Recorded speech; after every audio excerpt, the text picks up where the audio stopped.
Wizard of War. W-O-R, I believe it's spelled.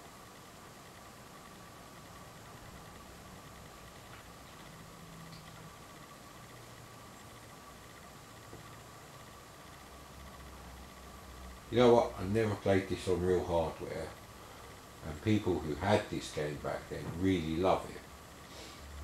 So there's a lot riding on this review. At least one person in the world might be upset.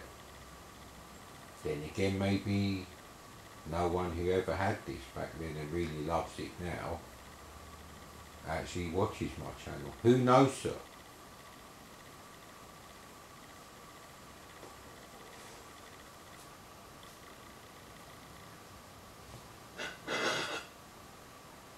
Yeah, I've got a stone coffee table at the moment.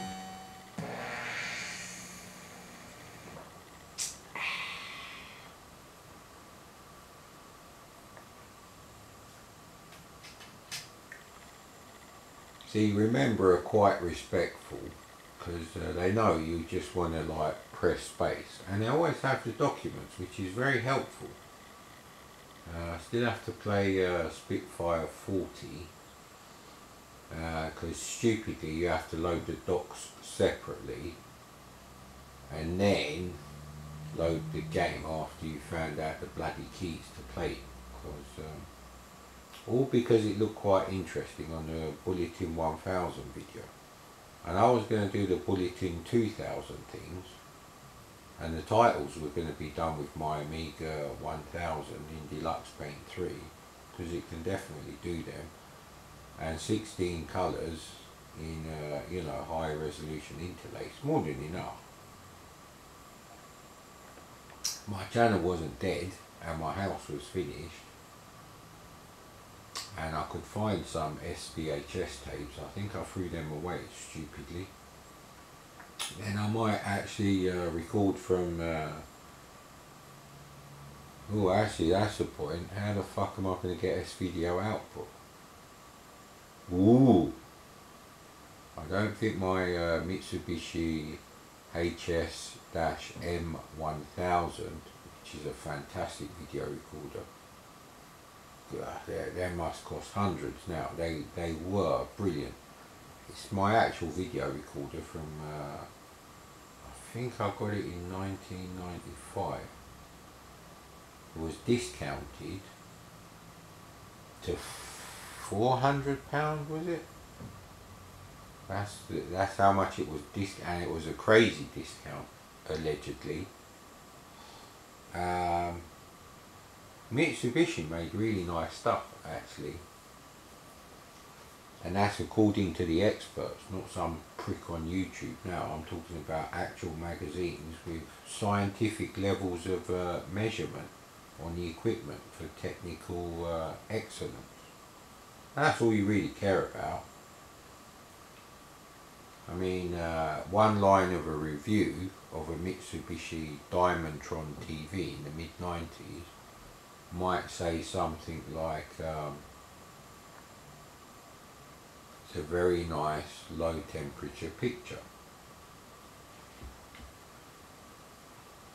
However, the rest of it is pretty much technical garble, which is why most people didn't read Home Cinema Choice or what was it?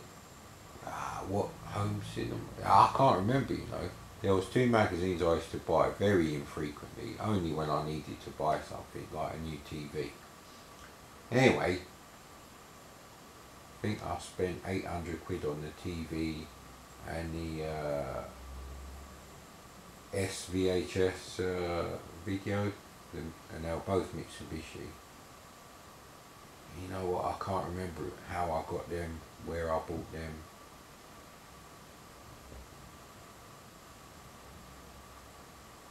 Gonna have to ask my dad, because my dad was after a new TV at the time, and they got the same TV as me. Very interesting. This has nothing to do with Wizard of War, however. I don't think we really need the instructions. And you know what? I have to select trainer in case the high score saver buggers up the SD to IEC. That sometimes happens. But I'm saying no. And no and no to all of those. So there's two different versions of Wizard of War. There's not two different versions for the C64, because the first one is actually for the Commodore Max, which had the Victor and the SIG chip and the same 1 MHz CPU. Can't remember how much memory it had. It had a ridiculously small amount of memory though. And it had that weird keyboard, a bit like an Atari 400, I think. Wow, I can't picture a Commodore Max machine. That's bad. That's what happens if you have microvascular problems like me, which is why COVID-19 will kill me.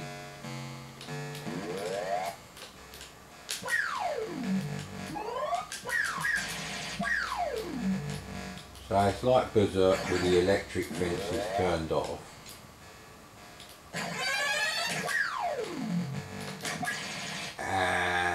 But it's more like Pac-Man in the maze department.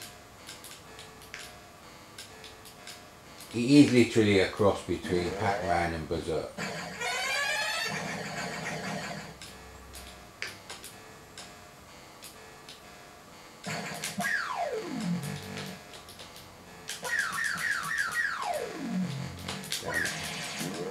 I think we have to kill all of them.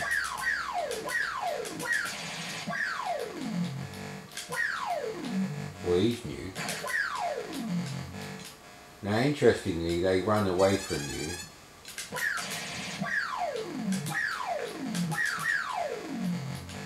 Can you leave the rooms at any time? I don't get why you wouldn't leave them. I haven't noticed anything changing the graphics. The graphics are quite large, which is what causes you problems with trying to get things. Well, he does actually fire, so there is that. And he's got the Predator invisible mode function on his Alright, you do have to kill all of them. Right, so they sort of react more like now can I go out of there? Oh right, that's all that. Ah, it's a one-way thing and you can only use it once.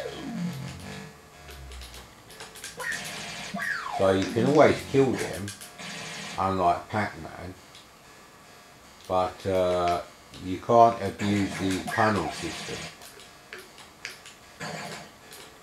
I actually want to go straight down there. So if I'm here, it goes forward. So it's like an invisible block there. So that's interesting.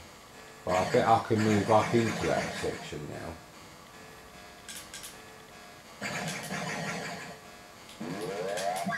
Oh, crap. So that's the control method issue, really. It is very risky, actually. So you have to get 2 of these dinosaurs and a lobster. 2 lobsters.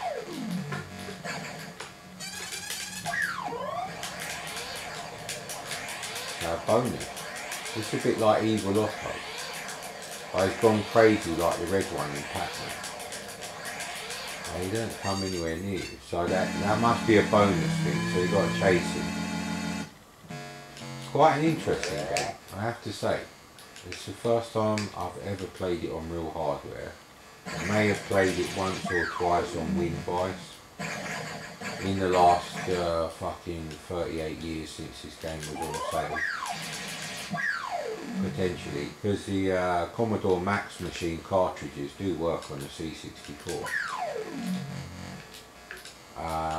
It's kind of why most C64 games are actually 16K or less.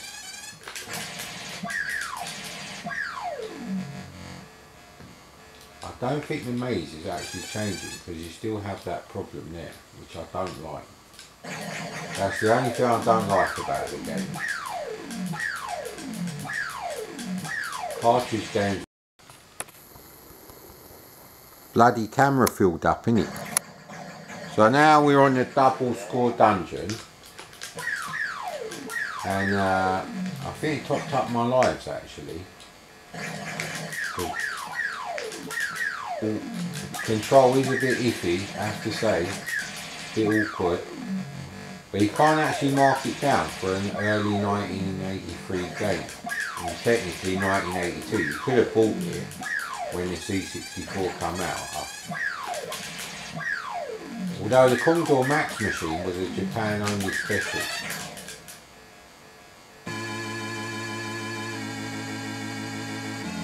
I do like that game. Don't worry, the one viewer who's fanatical about this game, who might have got upset. Because I do actually like that game. It's very of its time. You're going to say the graphics are a bit basic, the naysayers, not the lovers of this game, nostalgic lovers. But I would point out one of my favourite games is Forbidden Forest. Now Beyond Forbidden Forest didn't work properly, so I'm going to have to sort that out.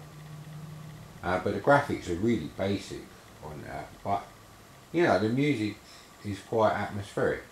Now on this you got quite nice arcadey music, kind of Buck Rogers Space Age kind of music as well, in the instruments, not the actual melody.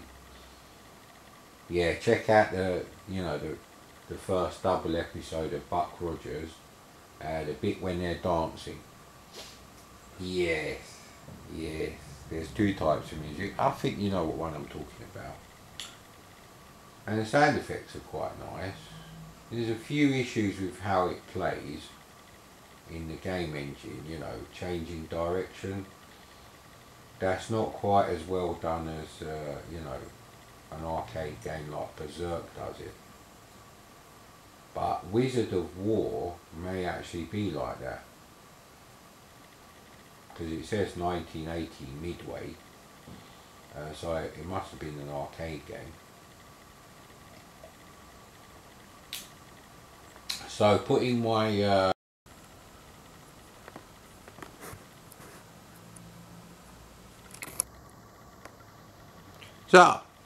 putting my 1983 hat on, which I presume would look very similar to a 2020 Nike hat, probably called the Classic now, or I don't know.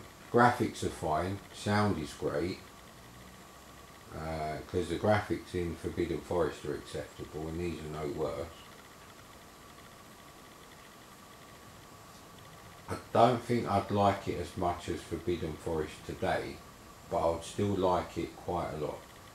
I'd still go and play it. I think that will be the situation. It's not a game that would be, you know, put away. Even like after I got Manic Miner, I probably would have thought, yeah, you know what, I fancy a go of Wizard of War. Maybe just to play the game. Maybe because I'm looking for inspiration to write my own game with basic lightning.